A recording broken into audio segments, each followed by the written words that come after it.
All right, in this class, we're going to work a little bit more with this concept of a holding period return and then linking them together. What I want to do first is work another problem like we did the last time when we were doing Walmart's return. Remember, we did 3 months of return, 3 holding periods, and then we got the arithmetic and geometric average, and then we annualized those. What you have here is an actual exam question from the last semester on the stock Toll Brothers, and I have 3 months of returns here: November, October, September of 2019. I have August there, but we can't calculate August return because we don't have the beginning market value. They had a dividend of 11 cents. It was announced in September. It went X in October and was paid in November. Remember, the X date is the only one you care about, so we're going to put this dividend, 11 cents, into our October return. So let's figure out the return for November, for October, and for September.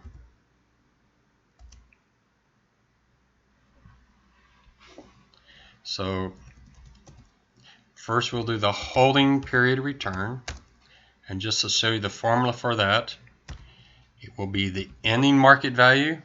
Let me put the formula up there. Holding period return is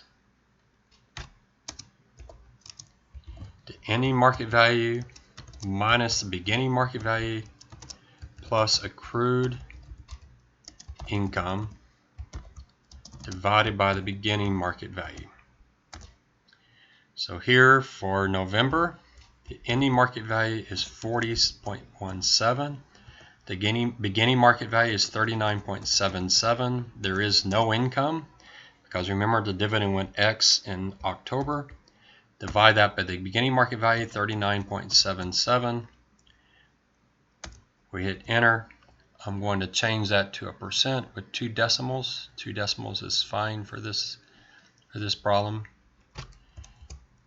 I will copy it over so you can see the formula in case you missed something.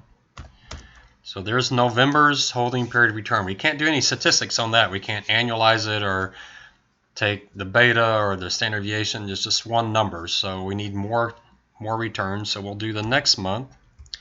So for October, the ending market value is 39.77. The beginning market value is 41.05. Here we do have accrued income, 11 cents. Remember the dividend of 11 cents went X in October. We're doing October's performance, so you want to put it there. Divide that by beginning market value, 41.05.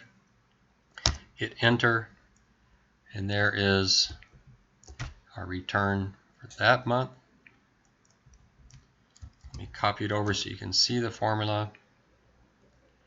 So now we have 2 periods down. And now we'll do the last period.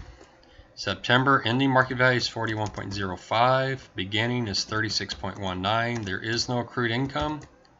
Divided by beginning market value, 36.19. Looks like they had a really good month. Sure enough, 13.43%. Really high return.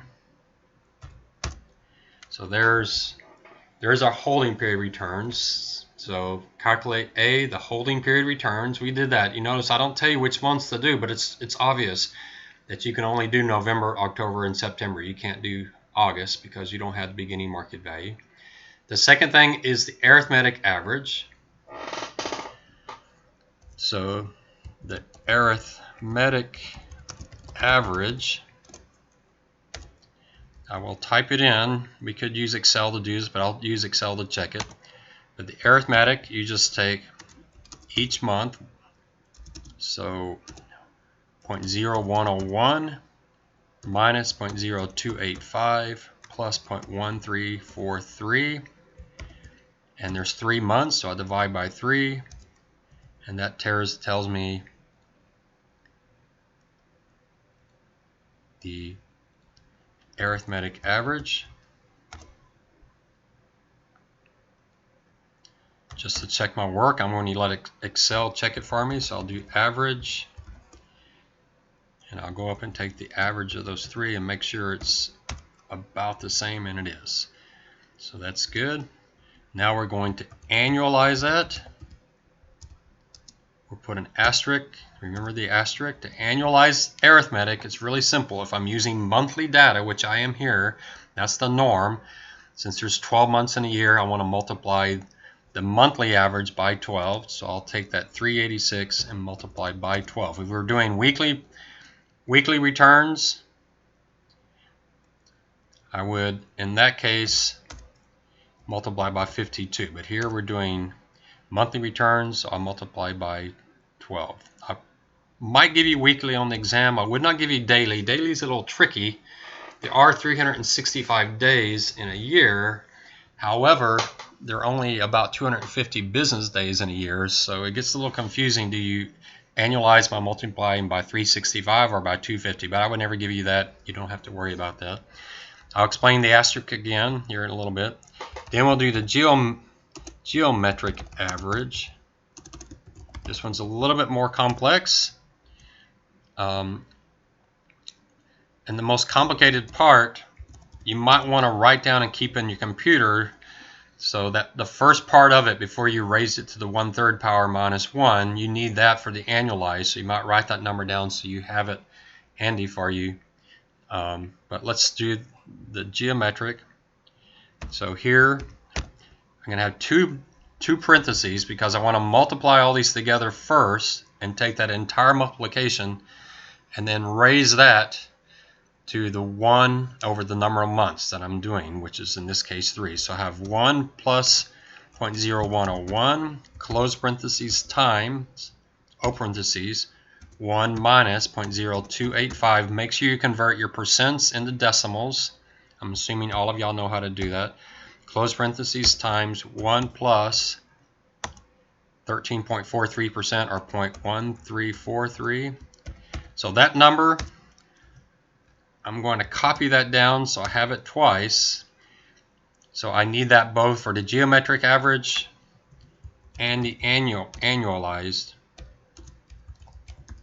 geometric average. Again, put an asterisk there. To get the geometric average, I take all of that and erase it to the 1 divided by the number of months that I have. If I have 3 months, it's 3. If I have 70 months, it's 70. Here it's 3 months. So I raise it to the 1 divided by 3 minus 1. Make sure you practice that on your calculator. And remember, this number must be lower than the arithmetic average. So if the arithmetic average is 3.86, I must get a number closer to like 3.6 or 3.5. And so there you can see the number. It is lower.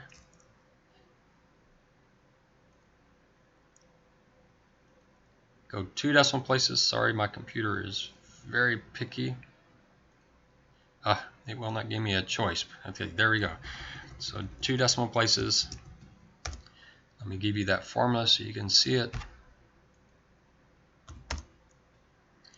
And then we're going to do the exact same thing on the annualized. So that's why I say you'd want to write this number down, 1.113102, which is the 3 months linked together. And then we're going to raise that. Here we're going to still divide by 3 because we only have 3 months, but what we're going to do is annualize it by raising it to the 12 divided by 3. If I was doing this for 50 months, I would raise it to the 12 divided by 50. If I was doing it for 100 months, I would raise it to the 12 divided by 100. And so make sure you subtract 1 at the end. This number can be higher than annualized arithmetic, and in this case it is. So don't worry about that. It's only the monthly average that has that rule. So let me copy that over so that you can see it.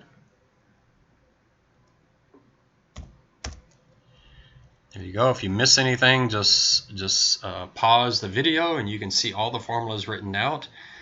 Now what I'm going to do is put the asterisk in there. The asterisk is according to the CFA Institute returns. I'm probably going to word it differently each time. Doesn't matter as long as you get the concept in. Returns of less than 1 year cannot be annualized. So just acknowledge that we're violating the CFA rules. So that would be your answer. You get full credit if you did all of this. You get partial credit as long as you show your work. So show your work just in case you have a typo. Like if you transpose a number, I don't count off anything. So if instead of doing 40.17, you did 40.71, and you got a slightly different number, I would give you full credit on that, but only if you write down all of your work. I would even write down the formulas so you can prove that you know the formula. Write down the formula for arithmetic, for geometric, write down the formulas, and then plug in the numbers. That way I can see you know the formula and you just had a math glitch. I realize exam anxiety can cause math glitches. So there's the problem. And so if you look at what we're asking here, there's exactly the exam question that you get, and you answer those A, B, C, D, and E questions, and you get full credit. It should be a give me question, although there's some students who struggle, especially converting the percents into decimals, so make sure you have that down. So that's this part of the notes. We'll talk about this here. What I want to do is we're going to move to a new concept of risk, but what I want to do is before we get into risk, I want to take what we just did and apply it in a way that we can do all of these functions we use a lot in finance.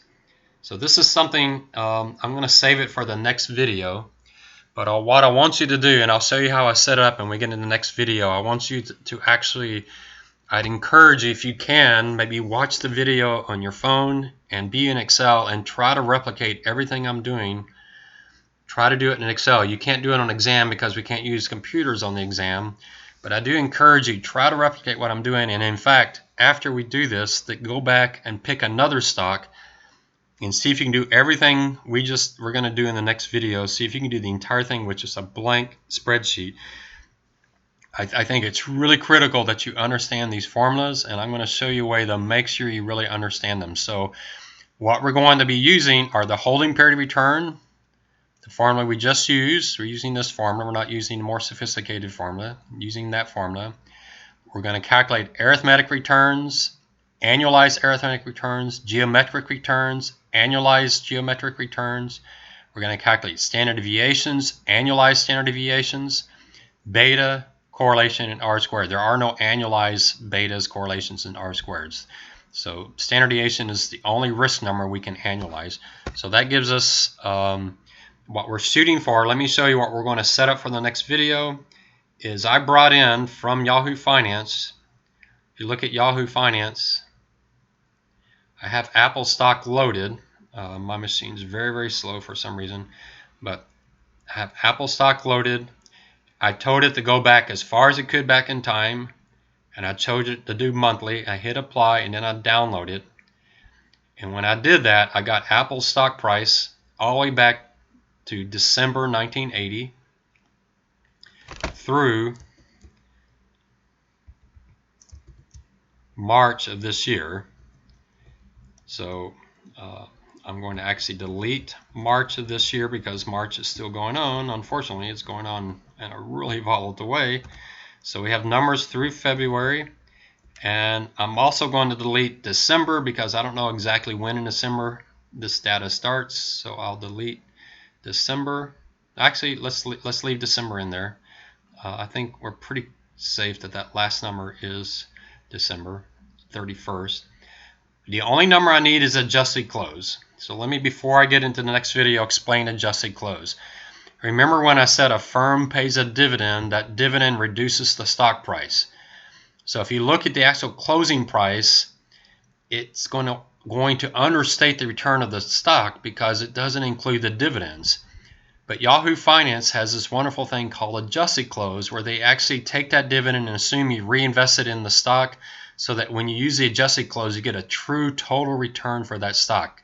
The price plus the dividend. Just like we're doing in a holding period return calculation, ending stock price minus the beginning plus the income. That gives us a total return if you divide by beginning stock price. Well, the adjusted close has that dividend, that accrued income already included in it. So that's the one we want to use. So we're going to delete everything else besides those, besides the adjusted close. We're going to delete that.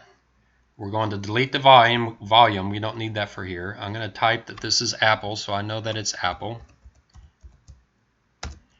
And then to compare that, I did the same thing with the S&P 500. You notice in the S&P 500 the adjusted close and the close are the same, and that's because the S&P 500 index that I got from Yahoo Finance is only a price index. It does not include income. But I'm still going to just delete everything except for the adjusted close. Get rid of the volume.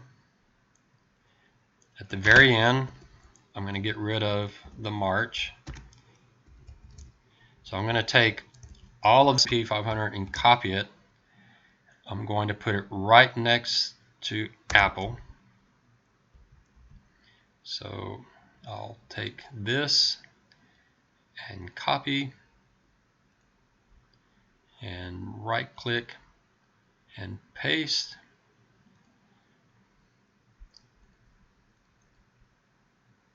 Let me change the formatting here. I'm going to go down to the bottom, control down arrow, make sure my months are lined up, and they are. So I'm going to take out the dates because I know A and column A and column C are the same. I'm going to make this the S&P 500.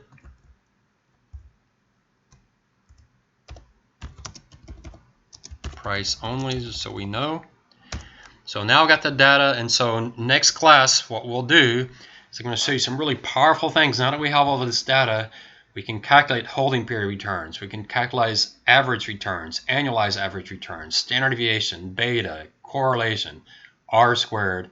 We can do it all in Excel. Now Excel will actually do some of these calculations for us, but even then I want to show you how to build all this in Excel to make sure you truly understand these formulas. So that's it for this video, and next video should be a really exciting one.